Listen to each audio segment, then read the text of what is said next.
Hey everybody, welcome back to the Chaotic Little Book Corner. Today is day 2 of the unboxing. So I'm only going to unbox 4 boxes on camera, and then the rest of them I'm going to open on my own on my own time. I'm hoping to do a bookshelf organization video if Amanda Center can teach me how to make that happen. But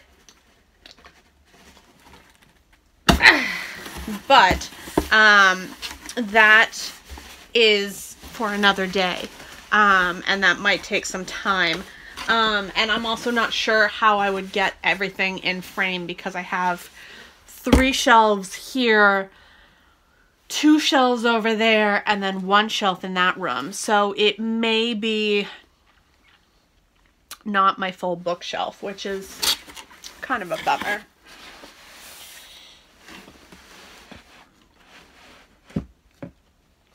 Okay, so, oh boy, this one is pretty full. So I have some poetry in here and some plays and some novellas and some unread fiction. I'm literally just going on blind boxing, so I'm picking a box randomly and then unboxing it for you guys. So forgive me if this one is a little more chaotic as per usual on my channel.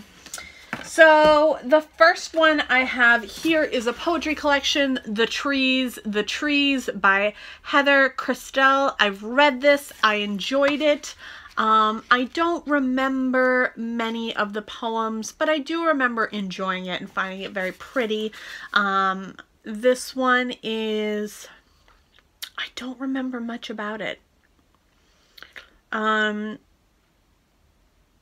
I remember it having some things to do with, not trauma, but some grief, and just some really soft, kind of human nature-esque kind of conversations, mistakes, things that have been done, that kind of thing. But I don't remember too much more else about it. So there's that one.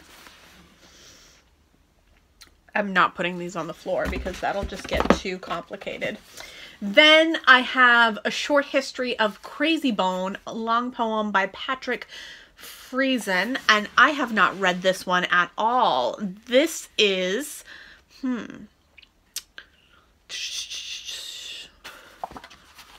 This one was sent to me by Amanda Center as well. Again, a little note in the front that has been taped within. Crazy Bone lives on the edge of a world and the edge of time, wandering mid-path in a life in the outskirts of a small town. She is caught in her own monologue, soul talking, listening to herself to the river. Crazy Bone is a trickster, a fool, a wild woman laughing, who through loss is finding her way back to herself in the forest, she and her own rituals in place, and her feet on the earth again, though sometimes she floats or spins on her toes, blurts out curse or licks blood. Society has dismissed her presence as irrelevant, and Crazy is cleverly confident and tests the reader, is rambling, so she refers to writers and singers and artists and theologians, tightrope walkers and philosophers, not as experts, but as guides along the way. You won't forget her voice. She passes you on her way to the river. I'm kind of surprised I haven't read that one. Then I really enjoyed this poetry collection. This one, okay, I know this is kind of like silly and a lot of people don't think this is the best stuff, but I really enjoyed this. This is The Princess Saves Herself in this one. It's very simplistic. It's really easy. It's definitely short, quick poetries. It's nods to the more light side. I wouldn't say it's the lightest side of the world. Like, it's definitely got some darker subject matter to it, but it's an easier poetry. It's a quick poetry. It's a first time poetry. It's really just kind of quick to understand and not really overcomplicated. I really enjoyed it, and I do have the second poetry collection by Amanda Lovelace on pre-order already. So I really enjoyed this one, and I recommend it. I liked it a lot. This is one I haven't talked about on this channel, but I've read this one. This is The Rape Poems by Frances Driscoll, and I read this back when I first came out to my parents about my sexual assault experience as a child, and I loved this poetry collection. I never marked it up, which I might reread it and do that, because I remember feeling really strongly about certain things and feeling really connected to it, and talking about this really searing and palpable collection that was really dark and twisted and wholeheartedly conveyed how I felt about my rape and my experience with my rape. And I just remember feeling really, really strongly connected to this collection and really, really immersed in it, and feeling really strongly that I needed to share it with a lot of people so they could understand where I was coming from. But I remember being told by my parents, you know, you can't make everyone understand, and I never really liked that answer, but I do know it's true. So this one is another prevalent one. And then this one, again, for those who have experienced rape, this is The No You've Never Listened To, and this one is from Maggie Royer, and this one was another one that talked about sexual assault and the experience of sexual assault and what happens during and after and between, and you know, the guilt and the experience and the aftermath, and oh god, it just, oh, I loved this. This one was really brilliant. If you want to kind of dive into the experience of what it would be like to have sexual assault without having it, and to kind of understand where those who have been sexually assaulted are coming from, this is a really great poetry collection to kind of dive into that and see that experience without having to experience it firsthand. I wish the experience on no one, but there are some people who are curious about the experience and what it would feel like. I've had some people ask me about my experience and what it feels like to have been through that, and I've kind of pointed them in the direction of different fiction and poetry collections, just because I feel like it's almost too personal to explain my own experience to them. So yeah, this one I picked up and I never read. This is Helen Ivory. This is Waiting for Bluebeard. I picked it up on Mercedes, having picked it up. This is for Paul, with thanks and warm wishes from Helen. So this is signed by the author, but it's to Paul. So, you know, whoever Paul is out there, I'm sure that he is missing this collection, because obviously it meant so much to him that he sold it. Good times. I'm really curious about this one and the experience of, and well, this isn't really an experience poetry collection. This is more of just sort of fairy tale folklore-esque sort of feeling, and I'm really interested to pick that up eventually. This one is Bring Down the Chandeliers by Tara Hardy.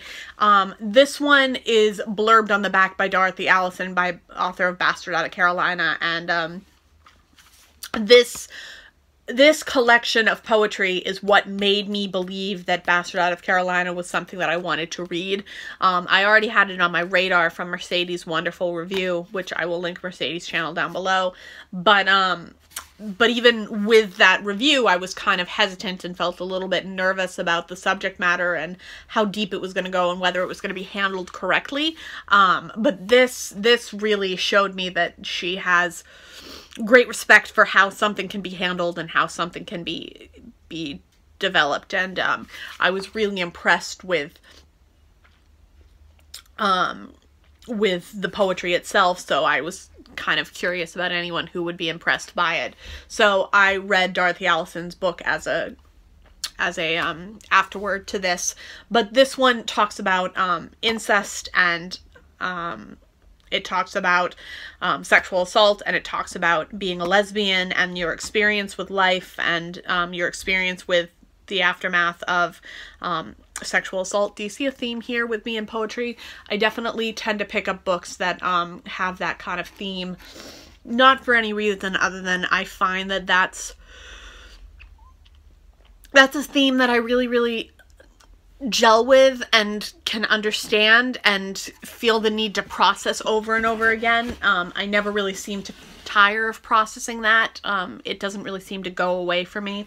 So I constantly am in the midst of trying to read that again and again. And this is the other My by Tara Hardy. I haven't read this one yet, which I am super mad at myself right now because I picked this up like when it first came out because I was so excited about it, and I never read it, and I need to read it. So this one I need to pick up. Absolutely. I am gonna put this aside so that I read it next as a poetry collection. Then we have Write About an Empty Birdcage by Elena M. Elise, and I read this. I don't remember it very well. It didn't really stick with me that much. I remember enjoying it just fine, 3 stars sort of thing, but it hasn't really held tight to me. Exploring identity, queerness, Jewish heritage, and the embodiment of femininity. I do remember enjoying it, but I don't remember feeling completely compelled by it or very much, you know, held by it and really resonating with me. But I do remember enjoying it.